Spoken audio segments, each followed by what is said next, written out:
Hello everyone. In this video we are going to learn how to construct Born-Haber cycle for the formation of ionic compound. We will talk about a little bit about the Hess's law and what are the different steps involved for the formation of ionic compound, and finally we will derive a formula for doing calculations based on Born-Haber cycle. Okay, first of all, briefly, what is Hess's law? Whenever we want to revise Hess's law, we must remember two important information about the Hess's law. The first information, according to Hess's law, whenever a chemical reaction it takes place in chemistry, every chemical process or chemical reaction, it can occur through two different paths. One path through which a chemical process can be completed, it is known as direct path, and the other path through which a chemical process can be completed, it is known as indirect path. Now what is the difference between these two types of path? Direct path means whenever a chemical reaction needs one step only for its completion. Whenever a process is completed within one step by using one step only, that path is known as direct path. And in the indirect path, a reaction may need 2, 3, 4 or more than two steps. Whenever more than two steps are used by a chemical reaction for its completion, that path is known as indirect path. So this is one basic information that we must remember about the Hess's law, that every chemical reaction it can occur by using two different paths, direct and indirect. Second information, even it is more important than the first, according to Hess's law, whenever we carry out a chemical reaction, whether we use direct path or indirect path, the energy change, the enthalpy change, it remains same. What does this mean mathematically? Mathematically, we can say that the enthalpy change of the direct path, it is always equal to the enthalpy change of the indirect path. So this simple relationship we must remember whenever we want to apply Hess's law to some chemical reaction. Okay, let's use this information to construct Born-Haber cycle for the formation of an ionic compound, and the example that we are going to take, it is the sketching of enthalpy change of formation for aluminum oxide. One more thing you must have in your mind whenever you are constructing Born-Haber cycle, enthalpy change of formation of all the ionic compound is exothermic. It means energy is released whenever an ionic compound is formed. So this is another important information that we must have in our mind while constructing Born-Haber cycle. Also, we must remember that this aluminum oxide, now we will make it by using both the paths, direct path involving one step only and indirect path involving three steps. Now, namely, which three steps are involved in the formation of an ionic compound through indirect path? Step number 1, atomization. Step number 2, ionization. And step number 3, formation of ionic lattice. So how we will show all these three steps involved in the indirect path using Born-Haber cycle. Let's see. Okay, first of all, draw a line, an energy line directed upward. This is indicating that the energy will increase in the upward direction. So if we would have some endothermic process, we will move up, and if we would have some exothermic process, the arrow will go down. Close to the lower end, we will draw an horizontal line where reactants will be placed. What are the reactants in this case? In this case, aluminum metal and oxygen gas, they are the reactants because they will combine to produce aluminum oxide. Since I told you formation of aluminum oxide is exothermic, energy is given out, that is why we will go down from this position of reactants, and at the end of this arrow we will draw another line where we will place our product. What is the product of this reaction? The product is aluminum oxide. Aluminum oxide, as you can see, it is made up of two elements. So those two elements we will place on the reactants position. So aluminum, it will be mixed with oxygen gas. To balance this equation, for 1 mole of aluminum oxide, we will introduce a coefficient of 2 before aluminum and 3 by 2 or 1.5 before oxygen. Now this is a balanced chemical equation for the formation of aluminum oxide, and remember this is the direct path.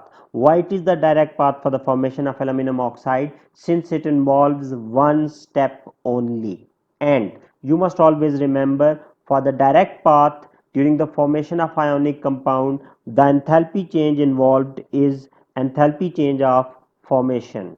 So this is direct path and the enthalpy change is enthalpy change of formation. Now this was exothermic, that is why we moved down. Now we are going to start indirect path, and I told you in the indirect path there are three steps: atomization, ionization and formation of ionic lattice. During atomization what happens? Bonds are broken. Whenever bonds are broken, energy is absorbed. So what will happen in this case? When we will start atomizing aluminum in the first step, bond will be broken, energy will be absorbed. So we will move upward. At this stage, we will atomize one element only. Always remember, while constructing Born-Haber cycle, atomization is done stepwise, one element at one step. So we will atomize aluminum now. Atomization means symbol of the element and the state symbol must be gas. Whenever you write on symbol of element and the state symbol gas, it means the element has been atomized. Now balance the number of mole of aluminum and the oxygen at this stage, it will remain unchanged. So we will write on oxygen unchanged at this stage. No change in the number of mole of oxygen and no change in the form of oxygen. It is still in the diatomic molecular form. And what label now we can introduce at this reaction arrow? We can write down enthalpy change of atomization of aluminum into 2, and I have told you we have moved up since this reaction is endothermic. Now it's the turn of oxygen to be atomized. So again atomization is endothermic. We will further move upward. At the end of this arrow we will place aluminum unchanged. Now no change in the aluminum whatsoever, only the oxygen will be atomized this time. So we will write down the symbol of oxygen, state symbol gas, and to balance this we will place a coefficient of 3 before oxygen. Now what this enthalpy change is? This is enthalpy change of atomization of oxygen multiplied by 3. At the end of this step, all the atomization step is completed for our both elements. So now we will proceed to the second step of indirect path, that is ionization. There can be two different types of ionization. One is oxidation by the loss of electron, other is reduction by the gain of electron. Aluminum is a metal, it will be ionized through the process of oxidation. Aluminum belongs to group number 3. So one aluminum can lose 3 electrons. Since we are having 2 aluminum, so in total we will get 6 electrons lost from the aluminum. Enthalpy change for the oxidation for the loss of electron is known as ionization energy, and ionization energy is also endothermic because it involves bond breaking. Which bond is broken? Whenever electron is removed, it is electrostatic force of attraction between the electron and the nucleus. So that is why once again we are going upward. At this stage, now aluminum atom would have become aluminum tripositive ion. 2 mole of aluminum ion will be produced, giving out 6 mole of electrons, while oxygen at this stage will remain unchanged. So we will write it down but without any change. Now since at this stage only aluminum has been ionized, we will write down the enthalpy change of aluminum ionization, and this enthalpy change, as I have told you, it is ionization energy. So you will write down first plus second plus third ionization energy of aluminum multiplied by 2. First plus second plus third ionization energy of aluminum multiplied by 2. One more thing you can remember, in some books you may find what I have done, I have combined all the 3 ionization steps of aluminum together. What you might see in different books, that this ionization of aluminum might be divided into 3 sub steps. First of all, first ionization, formation of Al1 plus. Second ionization, formation of Al2 plus. Third ionization, formation of Al3 plus. it makes no difference. For the simplification, I always prefer to tell my students that they must combine all the three ionization energy and just write on one step. So it is acceptable, there is no problem. Okay, next it is the turn of oxygen now to be ionized. Oxygen is a non-metal, it will undergo reduction. Reduction is the gain of electron. One oxygen will gain 2 electron and 3 oxygen will gain 6 electrons. So all the electrons will disappear. But when one oxygen will gain 2 electron, the enthalpy change will be electron affinity. The enthalpy change will be the sum of first and second electron affinity. So the sum of first and second electron affinity, again it is always endothermic, we will move upward. Again I have told you, you can write down these ionization stepwise, that's not a problem, but I am writing these ionization as single step. Okay, first and second electron affinity, oxygen will be ionized, aluminum now will remain unchanged as tripositive ion, electron will disappear, they will be gained by oxygen, oxygen will become oxide ion, 3 mole of oxide ion, and the enthalpy change would be first plus second electron affinity of oxygen multiplied by 3. Now ions are ready to react and the last step of indirect path will take place. The last step is formation of ionic bond, formation of ionic lattice. So whenever bond formation takes place, energy is released. So energy will be released and Al2O3 will be formed. This energy that is involved during the formation of bond, ionic bond formation, it is known as lattice enthalpy. So at this reaction arrow you will write on lattice enthalpy. Now you can see we have completed the indirect path and the direct path. Total enthalpy changes we have written everywhere on all the reaction arrows, and we have come to know indirect path, it had 3 steps: atomization, ionization and lattice enthalpy.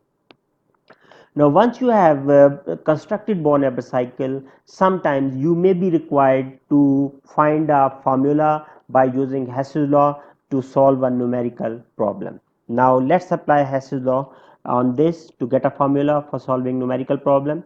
Whenever you want to apply Hess's law, what you must remember, you must be able to identify initial stage and the final stage. What is the initial stage? Initial stage is the one from where two arrows, they are taking start, they are touching their tails, and the final stage where two arrows, they are pointing their heads. Right now, what is the initial stage? Aluminum solid and oxygen gas. This is the initial stage because you can see two arrows are taking a start from this position. One is going up, other is coming down, but both are touching their tails at this position. That is why this is the initial stage.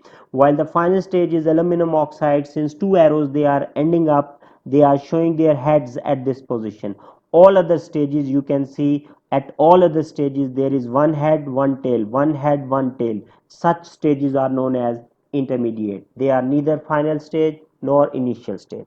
Okay, now once you have marked the initial and final stage, you must identify, you must recognize the minimum number of arrows from initial to the final stage. That represents the direct path, that represents the resultant arrow, that represents the resultant vector, and that resultant vector is the sum of all other arrows involved in the Born-Haber cycle. So what formula we can start? You can also remember, for the formation of an ionic compound, always enthalpy change of the direct path, it is always equal to enthalpy change of formation. So just remember this thing, that on the left hand side, enthalpy change of direct path, it is always the enthalpy change of formation, and it is equal to the sum of all other enthalpy changes. Which other enthalpy changes? Let's begin from one side. It is equal to atomization enthalpy of aluminum multiplied by 2 plus atomization of oxygen multiplied by 3 plus first plus second plus third ionization energy of aluminum multiplied by 2 plus first plus second electron affinity of oxygen multiplied by 3 plus lattice enthalpy. So this is Hess's law. By using this formula, you can do calculations for the formation of ionic compound for any unknown enthalpy change. I hope you would have enjoyed this lecture. Thank you for your time. Bye bye.